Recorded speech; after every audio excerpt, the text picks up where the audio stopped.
But it's gonna, we don't know we're not going to really have a good idea on what the lines are going to be going into game one versus the Oilers. If that's the case, I wouldn't be surprised if they throw Dickinson up on that top line there just to see how he does, because he does have a lot of skill and good defensive mind, good defensive player as well. So I would be kind of curious to see him possibly jumping up in the lineup, even if it's just for 5 games or so, depending how long if Besser does not show up on opening night. Well, yeah, that's that plus the looks like Sutter's not going to be ready. Like his whatever he's dealing with looks a little bit more serious than I think initially thought. So there's that fourth line's going to be brand spanking new.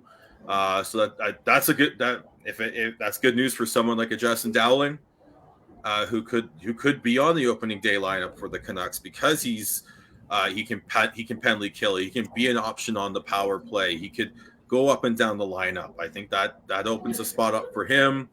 And I think another reason why I think we will see a Miller centering his own line set up to start the season, because you need that center depth.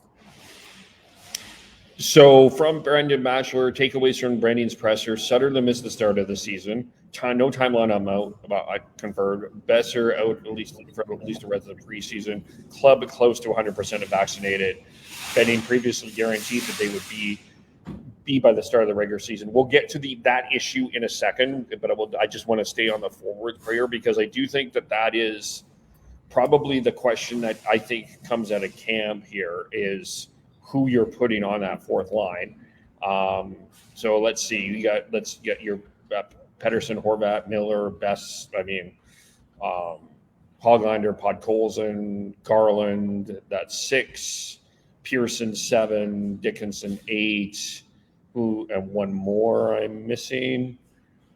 That's the big thing, is that if you're going to go with that lineup, that 9th spot is wide open. Whether it's they brought in Alex Chase on a PTO, you're going to push up Dickinson? Are you going to play a Nick Patan or a Justin Dowling up in the top 9?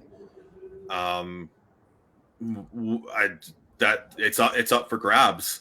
I think seeing who lines up with Horvat and Pearson tonight will say a lot, I think, in terms of where Travis Green's thinking, because you've got Chiasson dressed, you've got Hoglander dressed, Will Lockwood is dressed as well, and he's been someone who has shown well at camp.